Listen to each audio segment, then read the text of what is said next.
Now time to invite on stage our speakers who are going to talk to us about becoming a unicorn founder. Joining us is the co-founder Good Glamm Group, South Asia's largest content to commerce conglomerate and founder of Baby Chakra. In November 2021, Good Glamm Group entered the Unicorn Club. She's one of India's top entrepreneurs and women in tech. She is actively involved in mentoring women entrepreneurs and is recognized as one of India's top emerging leaders by Entrepreneur, by the Economic Times and various other forums. Please join me in welcoming on stage Naiyya Saggi, who will be in conversation with CCO Hotstuff Medialabs, Terence D'Souza.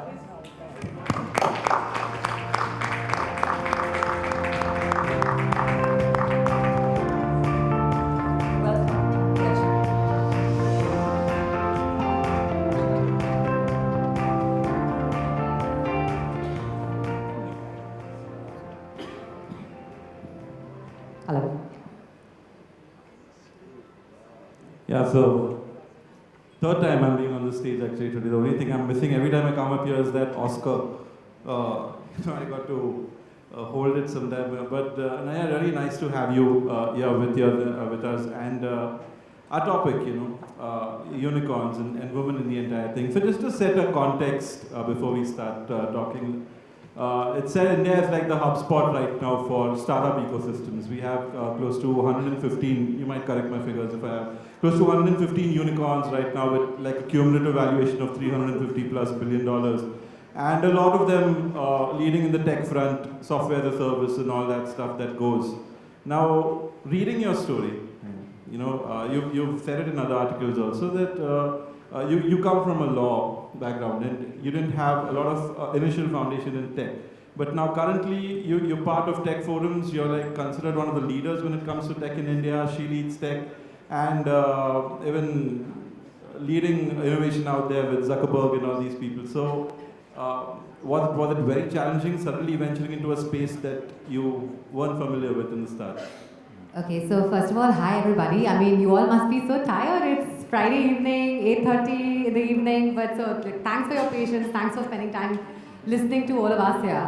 I think Terence, great question. And I say this a lot. In fact, this morning I was chatting with someone. I was like, there are three big themes that I'm super, super excited about and super passionate about. One big theme is founders, or let's say Indians coming back to India and building for India in India. That's one big theme. And I'm seeing more and more of my peers from the US, from, of course, other geographies, but mainly the US actually coming back to India and building products for India. The second is women in tech. It's something I'm super passionate about. It's something I personally invest in. It's something we personally also watch out for, and we watch out for each other.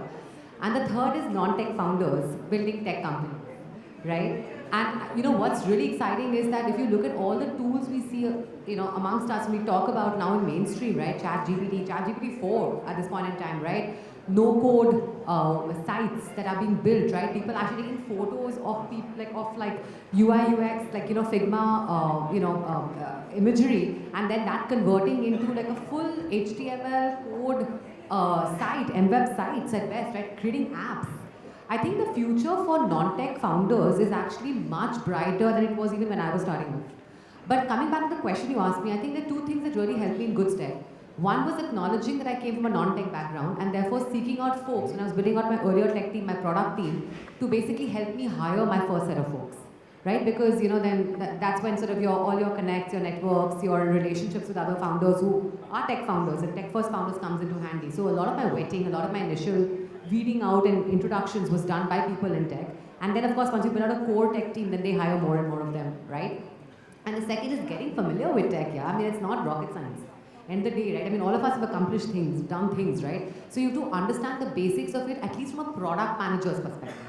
Right? And product is a very beautiful interface between tech and business, and that's where someone from a non-tech background can play a very integral part, and especially when you bring in consumer insight in. So when I started off Baby Chakra, I literally had coffee with 500 moms. I wasn't a mom then, and I literally drew out the whole site map, the app journeys, the consumer cohorting, etc. in conversations with them. So that I think is where a non-tech founder immediately has a right to play. Yeah, I mean. ChatGPT you mentioned. So I have a personal vendetta with ChatGPT. See, I'm a creative professional, and then not a day goes by nowadays where people don't tell me you're going to lose your job, you're going to lose your job. And so I have this ChatGPT versus me, just bring it on. But since you mentioned product, you know, I've been reading a lot where you've always emphasized the importance of developing a product, perfecting it. How did that help in developing Baby Chakra? I mean, You know, so we were always a very strong product first company, and I think that was the big differentiator. And you know, when you think about product, you think about so many pieces to it, right? One is like, you know, your whole acquisition funnel. How does the product support that, right? How do you create less friction in having people on board and start then, you know, activating them and engaging them, right? Number two, we were building out a community product, right, from scratch in India, and we were building it for a very specific cohort, which is mothers at that point in time, right? So how do you create you know, consumer journeys that are super personalized and super tailored to that demographic? Then the third, of course, was so that was the engagement piece. So you know, you have acquisition, you know, activation, and then you go to engagement, then you go to retention, and the last one is referrals and conversion, right? So at every step, I think you know, for me, what really helped was spending a lot of time initially with my consumers, with the users, the eventual users, using them at the core, right, and building with them. By the way, interesting that you say product. Now that was on the digital product side. Baby Chakra recently launched its physical products. We launched India's first artificial fragrance phenoxyethanol-free brand. We use the same philosophy. We co-created our products with thousands of mothers and doctors across India, right down to saying, कौन सा formulation चाहिए, क्या चाहिए आपको formulations में, branding, labeling, packaging, product experience, foaming कितना होना चाहिए, price point कितनी होनी चाहिए. Right? So this entire co-creation process that maybe comes naturally to some of us because we come from a business background, we're used to interacting with people and getting feedback and getting some really hard-hitting feedback at best. But that co-creation process is super critical in product management. And you know, when you talk about both, right, the digital product has gone on to win, of course, multiple awards, as you know, etc. Our physical products, our FMCG type DTC products have gone on to become bestsellers in marketplaces. And that is the power of co-creation and co-creating as a team and as a founder with your community. But developing conviction in this product and convincing others. Why I say this is while I work with a lot of people who are in the startup space, and then when you normally tell them I'm going to be speaking to this founder or this entrepreneur, and then you know most of them are just like, you know, hey, that guy's an asshole or this guy's so and so, how it goes. And then when I happen to say that I'm going to be talking to Naiyya, and they're like, oh my god, she's a sweetheart, and you're like, you should see the work she's done and her story is so amazing. So it's obviously stemming from your conviction in your product. How do you transcend that? How do you convince people? What is it that you're doing so special? You know, I mean, I tell this like, you know, I think, see, first of all, be humble in your answer. No, I'm being humble only. But I think a broader point is, you know, and I was telling someone this earlier today as well, you know, we have so much to be grateful for.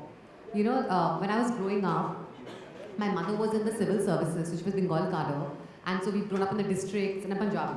But I grew up in the districts of, you know, in Hooghly, in Naiyya district, in Krishnanagar. My passport says Krishnanagar actually. I don't know how many of us are from Cal or Bengal here.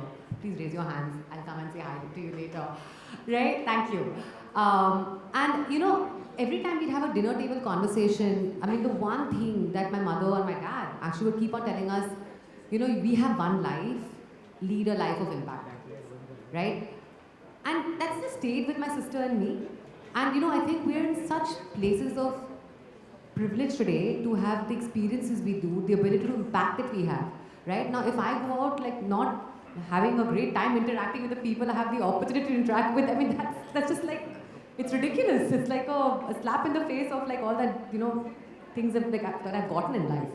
I think it's basically that. And also, I think, you know, it's always been the service mentality. When we started Baby Chakra, we said, Ghar Ghar Baby Chakra. And we exist to be in the service of moms. If we are not in the service of mothers, we have no right to exist. Shut shop, go home, sleep. So I think that service mentality is very strong. Yeah, but it's been quite a journey, right? I mean, from being bootstrapped now, certainly a unicorn, and then Baby Chakra, a good Glamm, and now, I guess today in the papers it was another 400 crore of funding in the next. How much is enough, Naiyya? How big does it go? You know, so. I mean, see, I think for us, there's a very clear vision that the three of us founders, and I know our team share, and it's more important the team share it actually. And the vision is, you know, we grew up in an India where we were using products, ये बाहर के products, foreign products आते थे, right? We used to be like, wow, ये बहुत अच्छा है हमारे लिए. This is better than what is made in India. I mean, all of us have, I look around, I think all of us have been in that generation. We've all kind of experienced it. We experienced it very recently today. Our dream is how do we build products or with brands originating in India that an Australian girl is using and saying, wow, I love this product. Or an American girl or an American boy is using and saying, this is an amazing product, I use it daily. Right? That is our dream. So I think for us, what keeps us going is how do you build a very unique way of imagining and reimagining FMCG with a digital first approach using all the assets we have of content, of communities, of influencers at scale, which is how the new user is actually experiencing and discovering and evangelizing us, but going global with that, and Glamm Group and our brands being a part of the lives of folks internationally and being that brand from India that basically goes global. Yeah, I think it's pretty cool. The success story is pretty evident with a lot of people. I told you my team in Hotstuff also been using your product. So just one final question before we wrap up is currently there is a girl out there just like Naiyya with a dream, someday dreaming of becoming a unicorn with her company. As I said, 115 unicorns in India, just 19 of them with women founders.